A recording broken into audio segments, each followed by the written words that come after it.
Hi everybody, welcome to Caketastic Cakes. It's Jen and I'm going to show you how to make Big Bird out of gum paste.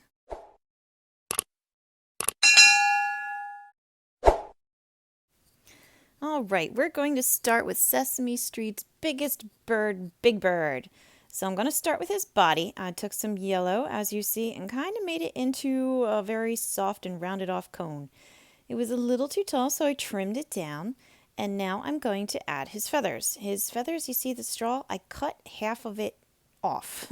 So it basically kind of makes like a happy face now on one side instead of a full circle.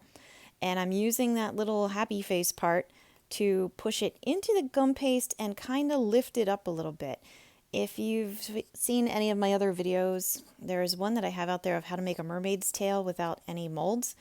And I use the same technique there with a smaller straw. It's just you cut it down lengthwise a little bit and then cut half of it off and you're left with this hook and you just lift it in. You stick it in, lift it up, stick it in, lift it up. That's what I did all around the body, all the way from the neck down to the bottom of him, as you see. If you see any gaps, fill it in. It doesn't have to be perfect because his feathers are not perfect.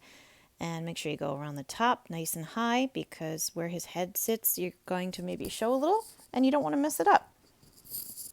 Now I'm taking some orange gum paste that I rolled out into the big old sausage there. And I'm just going to cut kind of a wedge off of it like that.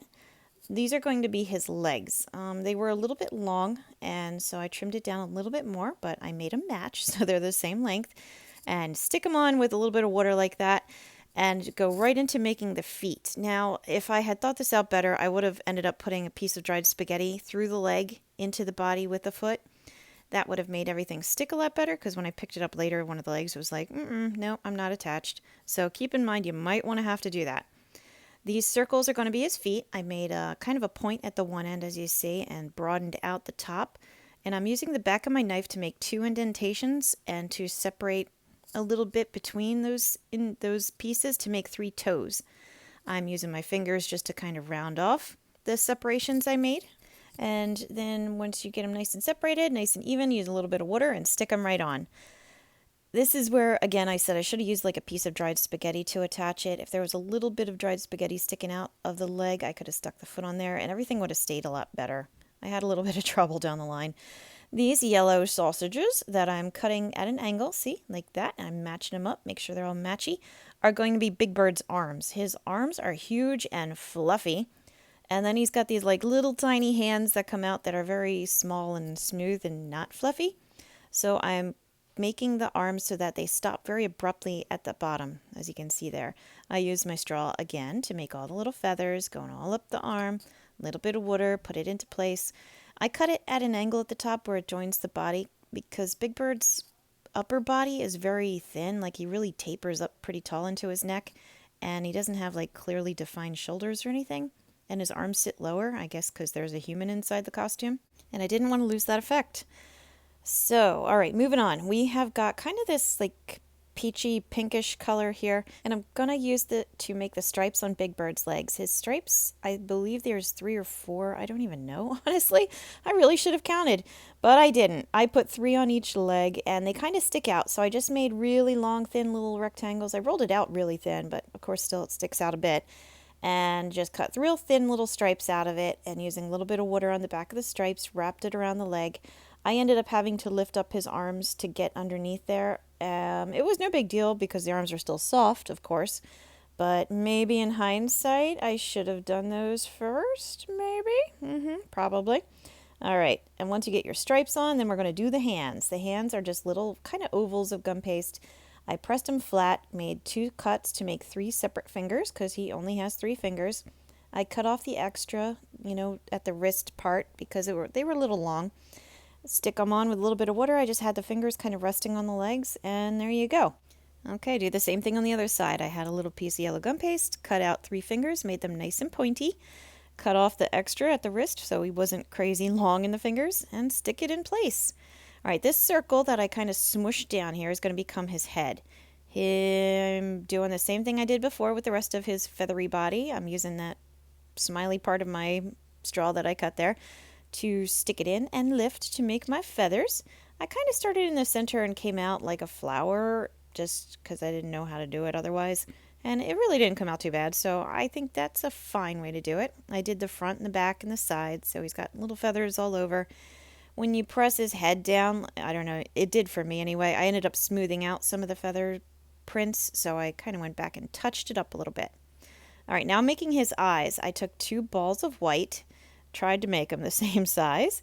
Now I'm taking that same pinky color that we used before for his legs, cutting a rectangle out there, and I'm laying it over the top of the eyes and then kind of draping it off to the side. I'm cutting off the extra at the side and trimming it off, folding it around so it hugs the shape of the eyes, because Big Bird's eyes are very round. They sit on the front of his head, and he has the eyelids that are very distinguished and very noticeable. So once you get him to the nice size, nice coverage there, I use my knife blade to press down in the center, just to kind of separate a little bit. Stick him in place, a little bit of water. All right, this triangle is going to be his beak. I started out triangular. I kind of round off the end on the one end and then pinch it and taper it. So it kind of flares out where his beak connects to his mouth or to his head, but the rest comes out long and thin, but still nice and round. Don't ever lose that roundness. I'm using my knife blade to just carve a little smile so he has a bit more expression on his beak. It's not just solid. Just very carefully wrap it around the front. I'm making a little happy on the side coming up at the edge, so it looks kind of like he's smiling. And then I'm going to use a piece of dried spaghetti, which I mentioned before. I should have used it on the legs, to stick the beak into his head. I pushed it in there. I broke it off so it wasn't going to come out the other side, and then just carefully push it in there. Now, a little bit of water over the front of his eyelids, and that's a piece of black gum paste that I rolled with my finger on my palm, nice and thin and long, to just kind of give him his eyelashes, because he has those. Now a little black dot on each eye with my ball tool there to give him his pupils. He doesn't really have irises, he just kind of has the black eyes. And yeah, there you go. Now his little face is looking good, right? Not too shabby. I took a piece of dried spaghetti and I put a little piece of yellow gum paste over it and then bent it at the top so it kind of makes like a little sock. Those are supposed to be the feathers that come out the top of his head. He has a few long ones that stick out, so I just gave him 2. And we're moving on to our last point, which is going to be his tail feathers.